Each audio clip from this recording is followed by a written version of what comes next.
As rádios de rock recebem uma média de 100 singles por semana. Bandas conhecidas podem tocar suas músicas para os desconhecidos se darem bem. Alguém deve estar disposto a se arriscar. Rádio 101, tocando muito rock, fazendo suas orelhas sangrarem. Na verdade, começou de forma orgânica em Terre Haute, Indiana. As rádios de lá não estavam tocando o Kiss. Isso foi no começo de 75. A rádio local era só uma casinha de tijolo nos arredores da cidade, com uma antena em cima, no meio de um pasto de gado. A WVTS está agora transmitindo... Algumas pessoas se juntaram Tinha um cara chamado Starkey. e entraram em contato com a estação de rádio. Ele falou, você tem que tocar Kiss, é a minha banda favorita. Se você não tocar Kiss, o nosso exército vai cercar a rádio. Aqui é o Evans, ainda não tem ninguém. A estação de rádio achou isso muito engraçado. Mas quando eles não tocaram Kiss, Bill Starkey está aqui. Se não acredita em mim, meu exército está lá fora. a estação de rádio foi cercada. E foi aí que nasceu o Kiss Army.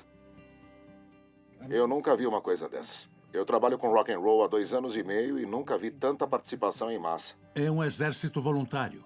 O que poderia ser melhor do que ter pessoas se oferecendo para levantar sua bandeira? Os fãs e a banda se apaixonaram. Fizeram tatuagens dos nossos rostos. Deram nomes aos filhos em homenagem às nossas músicas. É um tipo autêntico de conexão com a alma. Alguma coisa antes de continuar? Vamos tocar uma música do Kiss. Mas ainda precisávamos escrever um sucesso.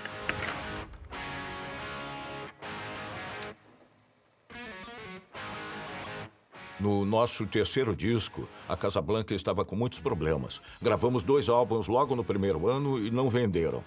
No terceiro álbum, Neil Bogart decidiu se envolver e produzir para nós. Voltamos para Nova York e tentamos cortar custos onde desce. Se olhar o Dressed to Kill, a capa do álbum, a maioria não tinha terno. Mas Bill Alcoin, nosso empresário, tinha um monte de ternos. Então, pegamos ternos do Bill e usei os sapatos do meu pai, porque todos os meus sapatos naquela época tinham saltos de 10 centímetros e eu só tinha eles. E aí a gente se reuniu no escritório de Neil Bogart, na Casablanca Records. Ele disse, vocês sabem quem são e tudo mais, mas ainda não mostraram. Os políticos têm uma plataforma política, lanchonetes têm um slogan. Nós não sabemos o que vocês representam. Deveriam escrever um hino. E eu nunca tinha ouvido essa palavra antes, eu não sabia o que significava. Eu falei, o que quer dizer com um hino? E ele disse, bem, Sly and the Family Stone tem I Want to Take You Higher, ou Dance to the Music. Músicas com as quais o público os identifica. A letra tem que mostrar para as pessoas no que acreditam e quem são. E foi muito perceptiva a ideia de ter um grito de guerra, uma música assim. E a gente disse, isso é legal. Aí o Paul e eu começamos a tentar compor. Que tal assim? Que tal isso? Eu tinha uma música chamada Drive Me Wild, sobre uma garota que era como um carro. Mas não tinha coro. E o Paul disse, por que não fazer uma música sobre festa? Eu queria ser um pregador do rock and roll e cantar sobre a glória dessa música incrível e celebrar a vida. Mas como você resume tudo isso? Como você pode ser direto? Peguei o violão e cantei wanna rock and roll all night and party every day. Wanna rock and roll. Isso era poderoso e era muito direto. E quando juntamos essas duas partes... E foi mágico.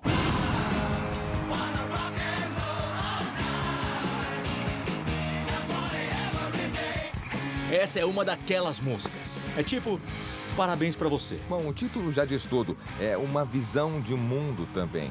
Quero tocar rock and roll a noite toda e festejar todos os dias. O mundo pode ter outros problemas pra resolvermos, mas isso é pra outras bandas. Eu só quero rock and roll a noite toda e festejar todo dia. Eu já fiz isso. É legal.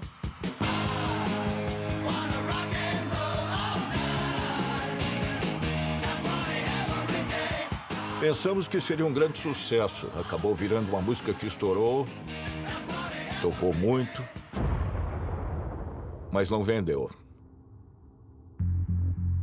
Dressed to Kill fracassou. O Neil teve que recorrer a certas pessoas com vogais no fim dos sobrenomes. Eu não vou falar mais do que isso, para pedir dinheiro. Ele estava pedindo favores. A gente vai pagar a dívida, mas me dá mais alguns meses. Naquele ponto, a situação estava muito difícil. A Casa Blanca estava realmente sem nenhum tostão. Não tínhamos conseguido sucesso com os discos.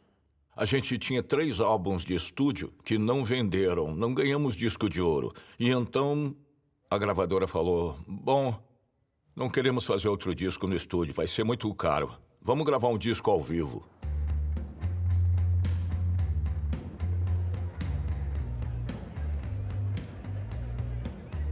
Os 3 primeiros álbuns de estúdio realmente não captaram a essência do que a banda era ao vivo. Então procuramos Eddie Kramer. Ele era a pessoa certa para fazer isso. Estava no meu escritório e recebi um telefonema. Ei, Ed, é Neil Bogart. Você quer fazer um álbum no Kiss ao vivo? A amplitude do som, os fãs, os amplificadores, a fumaça, as bombas, o sangue na boca do Gene. É uma imersão total no Kiss. Tentar capturar essa loucura em fita, isso é um grande desafio. A live foi a grande aposta. Se não tivesse tido a força que o Kiss precisava, que o Bill Aucoin e a Casa Blanca precisavam, acho que tudo teria ido por água abaixo.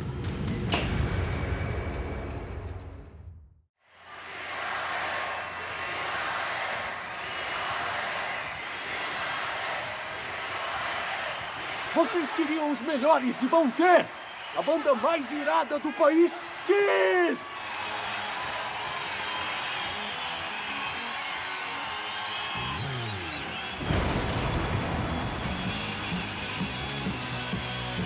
Se você parar pra pensar, as músicas do Kiss Alive não estavam reinventando o rock and roll. O que eles estavam fazendo era só a versão pesada deles. Era enorme, era ao vivo e era a cara do Kiss. Ninguém ia ouvir isso e dizer, nossa, foi a um show do Kiss, não era assim. Era exatamente assim. Mas, inicialmente, quando trouxemos as fitas pro Electric Lady, o Gene e o Paul disseram, não, vamos fazer parecer maior. A gente queria colocar você no meio da plateia. Pegamos todas as máquinas de fita que encontramos no lugar e fizemos circuitos de 30 metros. Tinha gritos agudos, gritos graves, palmas e coisas como...